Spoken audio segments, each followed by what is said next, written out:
मित्रों, बहुत समय पहले की बात है। एक राजा था जो कि बहुत सनकी दिमाग का था। वह बच्चों के पैदा होने पर तो खुश होता था, पर लड़कियों के पैदा होने पर उनसे बड़ा घृणा करता था और सबको आदेश दे रखा था कि जिसको भी लड़की हो वह उससे तुरंत मरवा डाले। अब राजा की राजज्ञा थी, उसका अत्याचार बढ़ता जा रहा था। समय आया तो रानी को एक बालक पैदा हुआ, और जब राजा को खुद बालक पैदा हुआ तो अपने घर पर बहुत बड़ा उत्सव मनाया, सबको उपहार भेंट किए और भोजन कराया, खूब खुशियाँ मनाई। ऐसे ही कुछ दिन और बीतते चले गए। एक बार रानी पुनः गर्भवती हुई और उसने राजा को बताया, तो राजा बोला, देखो गर्भ का समय आए तो तुम देख लेना, अभी तो मैं बाहर जा रहा हूँ, अगर बच्चा पैदा हो तो ठीक है और लड़की पैदा हो तो मरवा डालना। मित्रों, ऐसा ही हुआ। जब रानी के प्रसव का समय आया तो राजा निमंत्रण पर कहीं दूसरे राज्य में चला गया था और रानी को बोल कर के आया था कि अगर लड़की पैदा हो तो मरवा देना। रानी को सचमुच एक लड़की पैदा हुई और उस लड़की को देख कर के रानी बड़ी दुखी हुई, क्योंकि माँ को तो चाहे बेटा हो या बेटी दोनों प्यारे होते हैं और दोनों को समान ही प्यार देती है। अब वह दुखी इसलिए हो रही थी, आंसू बहा रही थी कि इस लड़की को, जिसको मैंने 9 माह तक अपने कोख में पाला, उसे अपने ही हाथों कैसे मार दूं। वह रो ही रही थी कि तभी उसकी एक दासी आई और आकर के रानी से सारा कारण पूछा कि सुंदर सी बच्ची का जन्म दिया है, आपको तो खुश होना चाहिए, पर आप रो क्यों रही हैं, मुझे बताइए। तब रानी ने सारा वृत्तांत बता दिया। दासी ने कहा, तुम्हें चिंता करने की कोई ज़रूरत नहीं है रानी, तुम समय समय पर कुछ रकम भिजवाती रहना, इस बच्ची को मैं अपने घर ले जाऊंगी और पालूंगी, और तुम राजा से कह देना कि मैंने उसको मरवा करके जंगल में फेंकवा दिया है, और अभी से ढिढोरा पिटवा दो कि मुझे बच्ची पैदा हुई जिसको मैंने मरवा दिया है, जंगल में फेंकवा दिया है। रानी ने वैसा ही किया। दासी उस लड़की को लेकर अपने घर चली गई और वहाँ उसका पालन पोषण करने लगी। वह बच्ची धीरे धीरे बढ़ने लगी, और चूँकि राजा की पुत्री थी इसलिए वह सुंदर तो थी ही, राजकुमारी के सारे चिन्ह उसमें विद्यमान थे। उसकी सुंदरता दिन प्रतिदिन निखरती जा रही थी। एक दिन की बात है कि वह बुढ़िया जंगल में जा रही थी उस बेटी को लेकर के अपने साथ में। तभी उसकी जो लड़की थी उसका पिता राजा कहीं से आ रहा था। उसने देखा तो बुढ़िया के साथ में एक बहुत सुंदर नवयुवती है, और उसे देखकर वह राजा उस पर आसक्त हो गया और उस बुढ़िया से कहने लगा कि यह बेटी कौन है, मैं इससे शादी करना चाहता हूँ। तब उस बुढ़िया ने कहा,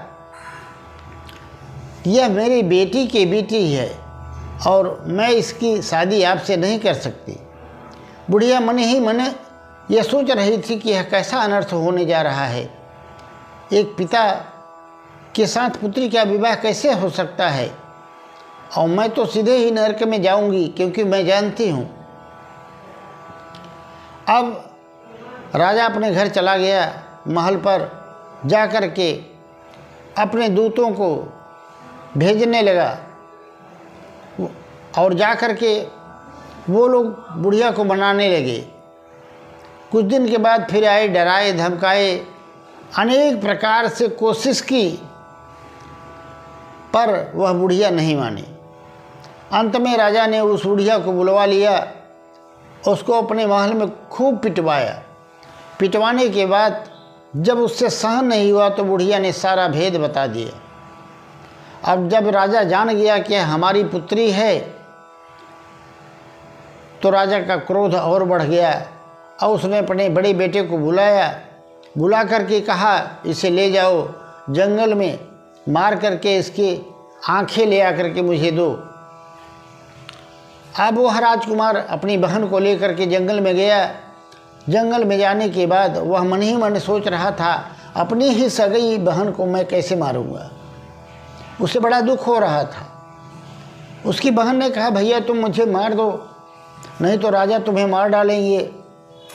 उसने कहा, तुम अपनी चिंता मत, मेरी चिंता मत करो, अपने बारे में सोचो, मैं कैसा भी कुछ जुगाड़ कर लूँगा। वह उस लड़की को उसी जंगल में छोड़ देता है और बोलता है, बहन तुम्हारी यही नियति है, तुम किसी तरह से अपना यहाँ गुजर बसर करना और मैं जा रहा हूँ। वह रास्ते में आया, एक हिरण को मार करके उसकी आंखें निकाल करके राजा को ले जा करके दे दिया। राजा खुश हो गया और निश्चिंत हो गया कि मेरी बेटी मर गई। मित्रों, इधर वह राजकुमारी जंगल में भटकती रही, झाड़ियों में छिपती रही, शेर आदि से अपना बचाव करने के लिए हमेशा वह झाड़ियों में ही रहा करती थी, जिससे उसके सारे वस्त्र फट गए थे और उसके पास कोई वस्त्र नहीं शेष था पहनने के लिए। पत्तों से अपना बदन ढक लिया करती थी। एक दिन उसने देखा कि दूर से एक राजकुमार घोड़े पर चला आ रहा है, तो अपनी लज्जा बचाने के लिए, चूँकि वह निर्वस्त्र थी, उसके पास कोई वस्त्र नहीं था, वह पेड़ पर चढ़ गई और पेड़ पर चढ़ने के बाद पत्तों से अपने शरीर को ढक लिया। राजकुमार उसी पेड़ के नीचे आया, घोड़ा बांधकर सुस्ताने लगा। अचानक उसकी निगाह ऊपर गई, उसने देखा तो वह इतनी सुंदर लड़की थी कि उसने कहा, तुम कोई अप्सरा हो या देवकन्या हो, सुंदरी तुम कौन हो, तुम नीचे उतर आओ। वहीं से लड़की ने जवाब दिया, न मैं तो देवकन्या हूँ, न अप्सरा हूँ और न कहीं की राजकुमारी हूँ, मैं तो एक लड़की हूँ। आप अपना साफा ऊपर फेंक दीजिए जिससे मैं अपना बदन ढक सकूँ, तब मैं नीचे आऊँ, क्योंकि मेरे पास वस्त्र नहीं है। उस राजा ने अपना साफा फेंक दिया, उसने अपना बदन ढक करके तब नीचे आई। अब जैसे ही वह लड़की नीचे आई, राजा ने उसे देखा तो उसका अप्रतिम सौंदर्य देखकर वह उस पर मोहित हो गया और उसने लड़की का पता जानने का प्रयास किया तो लड़की ने कुछ नहीं बताया। राजा उसको अपने साथ ले गया अपने राज्य में और मंत्री को दे दिया कि तुम इसे अपनी बेटी समझो और कल मैं तुमसे रिश्ता मांगने आऊँगा तो तुम शादी के लिए तैयार हो जाना।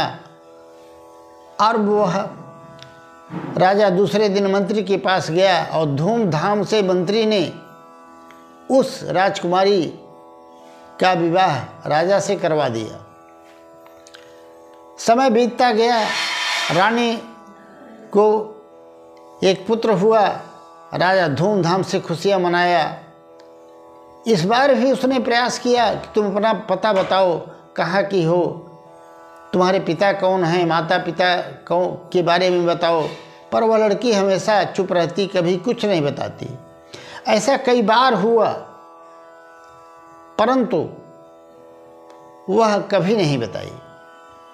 अंत में एक दिन की बात हुई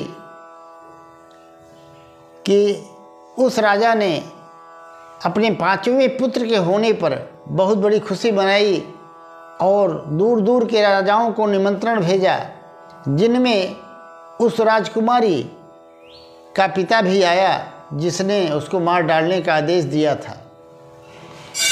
और जब वह राजा उस रानी को देखता है, वह पहचान जाता है कि ये तो मेरी ही पुत्री है। तो बोलता है तुम यहाँ कैसे? तो